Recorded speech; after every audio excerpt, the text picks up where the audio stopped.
Welcome to this YSL tutorial on Excel VBA user forms. In this part of the series we're going to explain the basics of using progress bar controls on your forms. We'll begin by explaining how you can add the progress bar control to the toolbox, as it's not a standard control that you'll find in there by default. And once we've done that, we'll explain the basics of drawing and editing the progress bar using a very limited set of properties that you're provided with.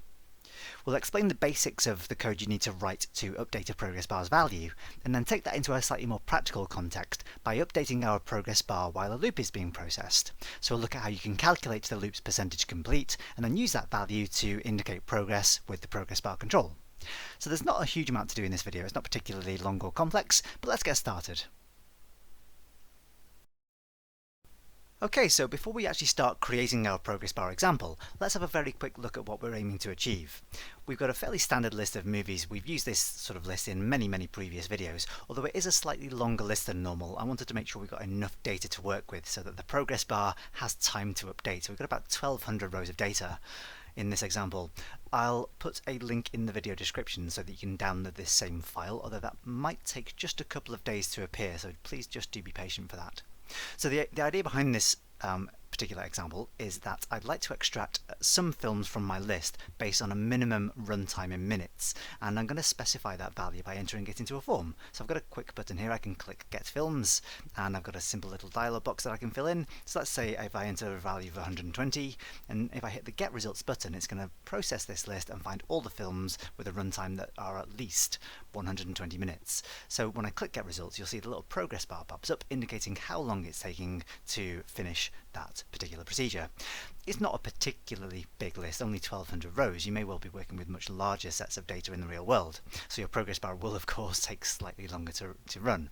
But the idea here is that the progress bar simply updates to indicate how close it is to reaching the end of the process. And that's what we're going to aim to create here. Let's get started by drawing a basic form and then looking at what's involved in adding a progress bar to that form. So I'm going to head into the Developer tab in the ribbon and choose Visual Basic, or of course press Alt and F11 to launch the VB editor. And then when I'm in the project, I can right click somewhere in there and choose Insert User Form. Now, by default, the progress bar tool won't be available in the controls toolbox.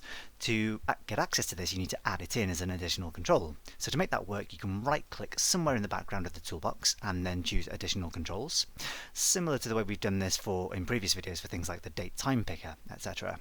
So if I scroll down far enough, I'm going to find something here called the Microsoft Progress Bar Control version 6, and if I check the box next to that, that will add it to the toolbox. Now, this progress bar control is part of a file called mscomctl.ocx, so you should have this file installed in your machine. If not, you'll have to have a quick search for how to install that. It's kind of similar to the way we installed the mscomct2.ocx file for date and time pickers in one of the previous videos, so that's a good reference point for installing this particular file. Anyway, assuming that you do have this file, you can click the OK button, and then you should find that you've got a new tool available on the toolbox, which you can draw on your form in exactly the same way as any other control. So I'm going to click once on the tool and then click somewhere on the form, somewhere down towards the bottom in this case, to draw my new progress bar. Now, there aren't really that many things you can do to manipulate the progress bar on the form. Of course, you can change its dimensions in the usual way, so let's just resize it so it fills the entire width of the form, and then let's make it a little bit thinner as well. I prefer these kind of narrower, skinnier progress bars like so. There aren't really that many formatting properties for the progress bar. As far as I can tell, you can't even change its colour. You're restricted to this blue progress bar, but there are a couple of basic properties like the appearance property. So by default it's got this sort of 3D sunken effect. You can change that so it's got a flat effect instead, so it doesn't have the border around it. You can also change its scrolling style, so scrolling standard where it's kind of shows progress in little chunks. You can modify that so that it's a flat progress, or sorry, a smooth scrolling progress bar, like the one that I showed you in the little preview there just before we got into drawing the form. I'm going to stick with those two options. I'm going to have a flat scrolling smooth progress bar. The only other two properties worthwhile considering at this point are the min and the max of the progress bar. So basically the way the progress bar works is it has a value property which can be set to a number between the minimum and the maximum. So when it's set to the maximum it looks full, when it's set to the minimum it looks empty. So there's no real great trick to a progress bar. It's just a case of setting a value for the progress bar's value property each time you want to update it. You could, I guess, do this on the fly. You can do this programmatically. So I guess when we're processing our 1200 rows of data, we could count how many rows were involved and then set the max to the number of rows, or we could just do a simple little bit of arithmetic and work out the progress based on a simple calculation, which is what I'm going to do here. So I'm going to leave the min and the max set to 0 and 100 for this particular example.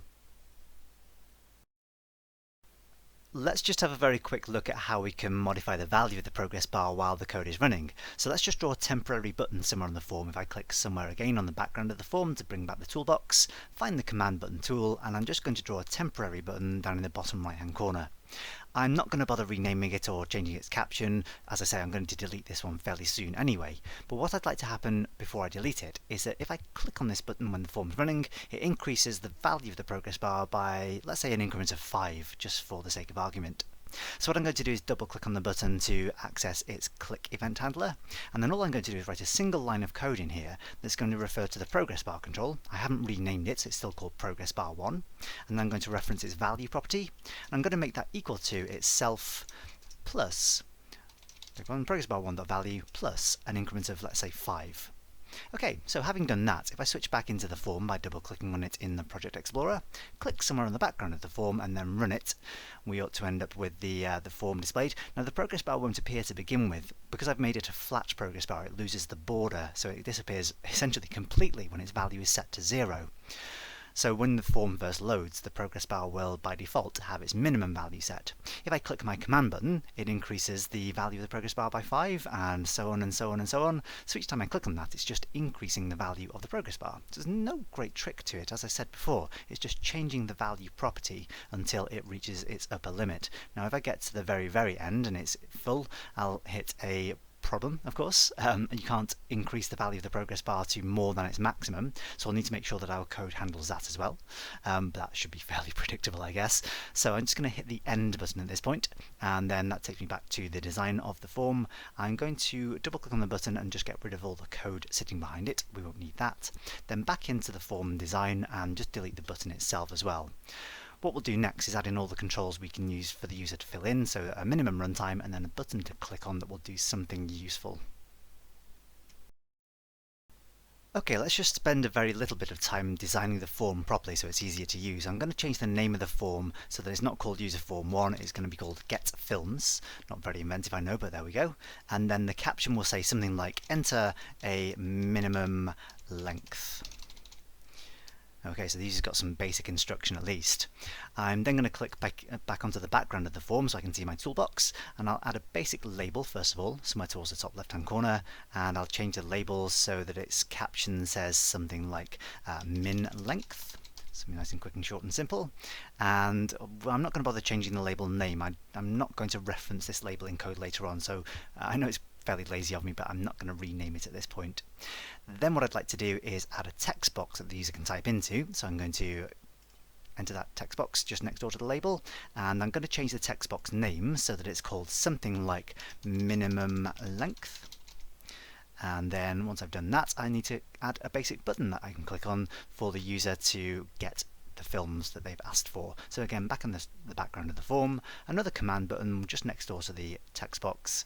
I'll just resize that one ever so slightly.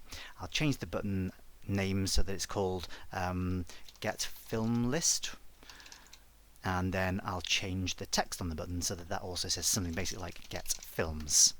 Okay, so not too shabby, not too complicated either. I want to move the progress bar up a little bit at this point, and then I'm just going to resize it again ever so slightly so it's a little bit thinner, and then just resize the form as well so that it looks a little bit more like so.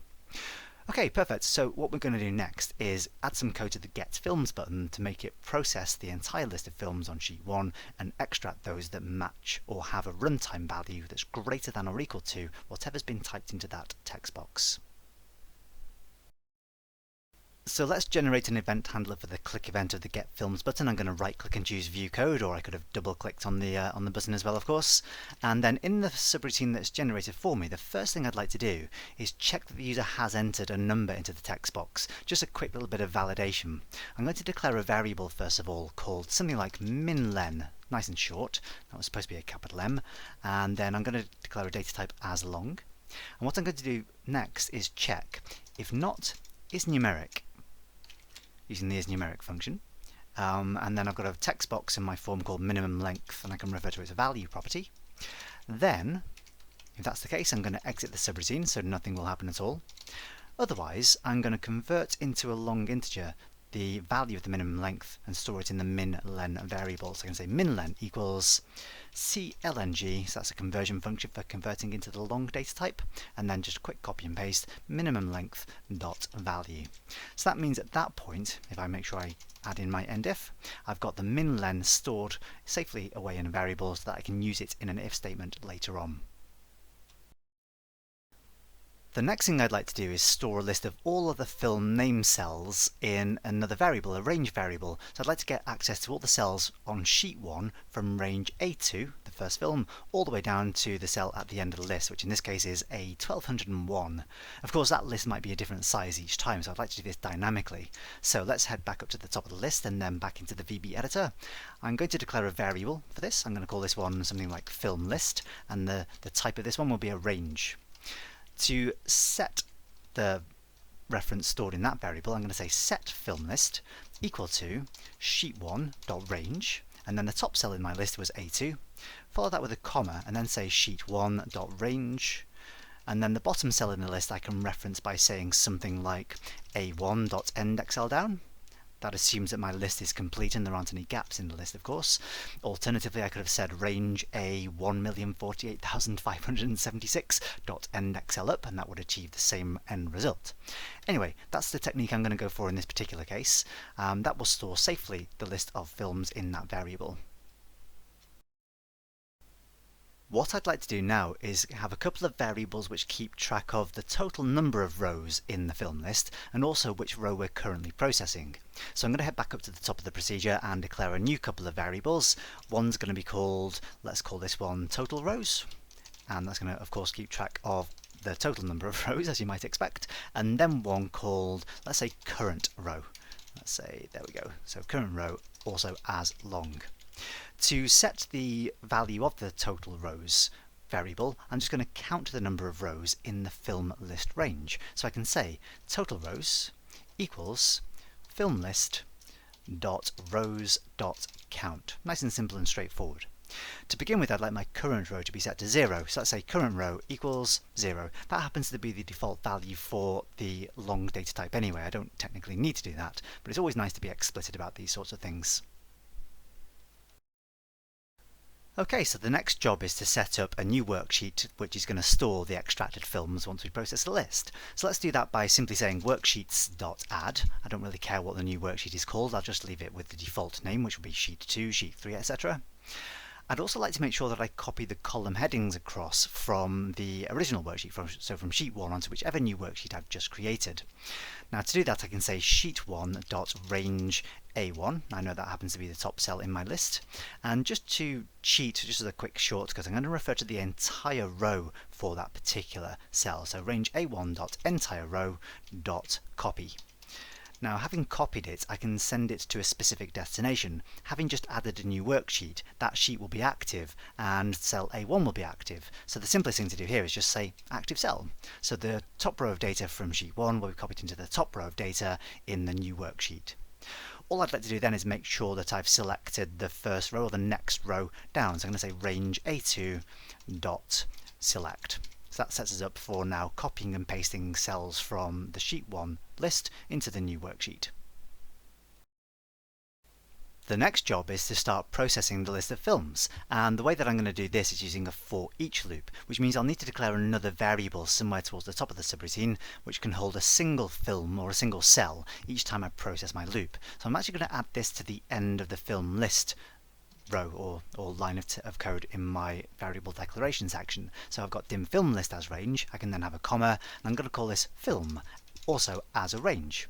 So that represents a single cell, whereas film list represents the entire range of cells containing film names.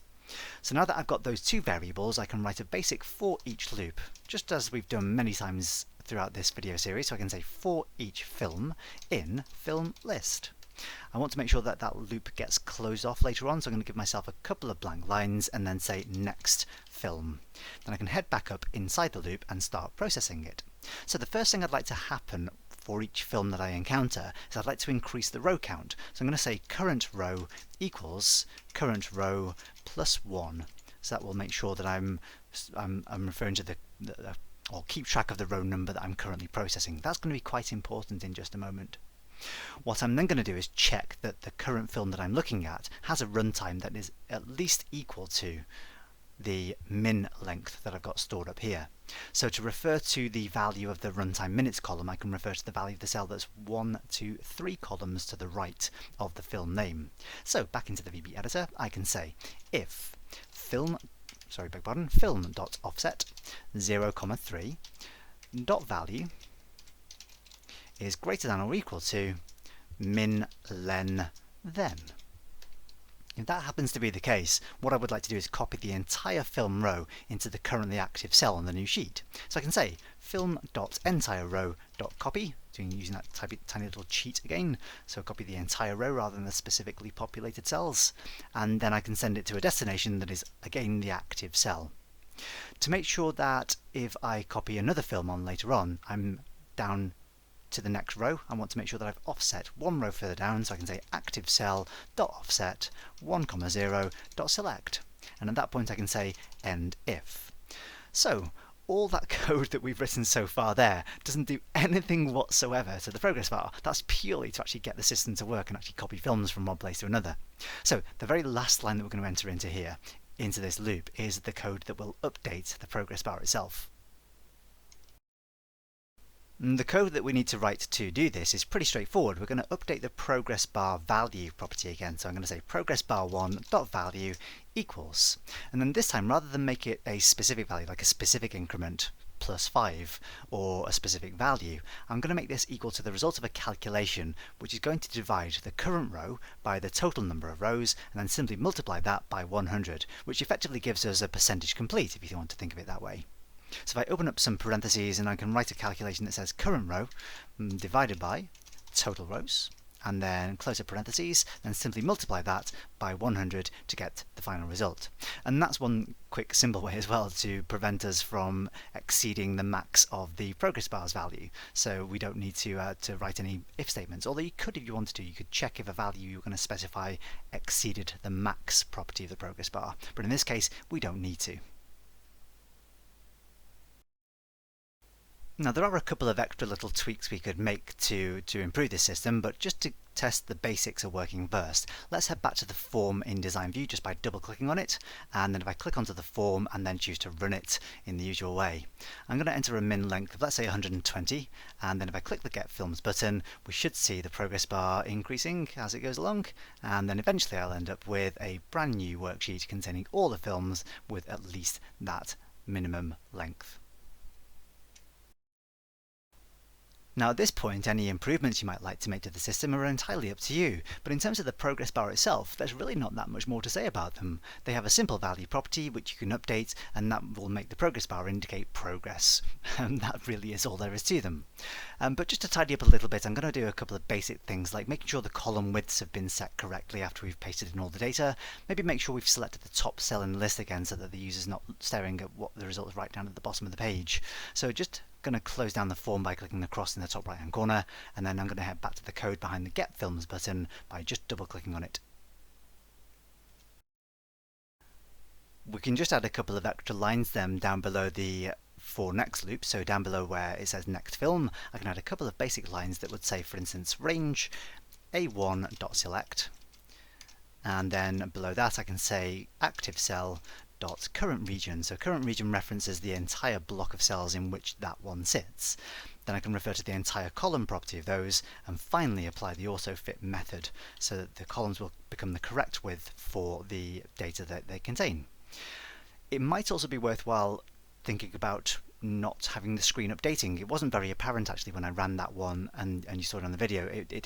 The screen didn't flicker very much, but sometimes when you have the screen flickering between or updating rows and flicking between different worksheets, this one doesn't actually flick between different worksheets, but you can often see the screen flickering in the background. So it might be worthwhile considering not showing screen updates, which will also improve the performance of your code. So just after we've declared the variables right up at the very top, I'm going to say application.screenUpdating equals false. Now fortunately that doesn't stop the progress bar from updating, but it will stop the Excel worksheet screen from updating. So then right down the very bottom again, having changed all those things, we can say application.screenUpdating equals true. So having made those basic changes, let's have a quick test again. If I switch back to the form in design view, click onto the form and then run the form again. Let's go with a different number this time. Let's go with, I'm going to go with 99 to get a few more rows this time, and then choose get films. And we can see the progress bar progressing as it does, and then the new sheet that we end up with this time, we're up in the top left hand corner. We've got the columns the correct width for the data that they contain, and things are just a little bit neater and easier to use for the end user. One final thing that we could do is create a button that the user can click on to launch the form in the first place. So a simple way to do that is to write a basic subroutine in a normal module that will simply open up the form. So let's right click somewhere in the Project Explorer and choose to insert a module. I'm not going to bother renaming it. I'm going to create a basic subroutine in here, call it something like show get films. And the single line of code that I'm going to write in that subroutine is a reference to my form called getFilms. So I can simply say here getFilms, and then I can apply the show method to it. So getFilms.show, and it's as simple as that. Back into the Excel worksheet at this point then, I want to make sure that I add this button onto sheet 1. So heading back onto sheet 1, I can then, from the Developer tab in the ribbon, head to the Insert tool and then choose the Form Controls button from here.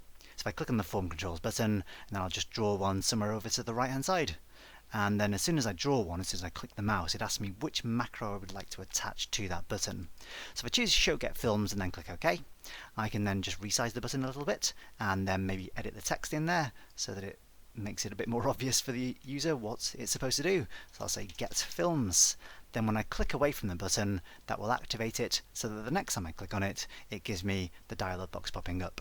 So I know, let's go for some long films this time, 180 minutes this time, and hit the Get Films button, and it's slightly quicker to run this time. There we go. So there's the films that are at least 3 hours long. Okay, so those are the basics of progress bars. Nothing much to it. Hope you're not disappointed by that. Hope you found some of it useful at least. Thanks for watching. See you next time.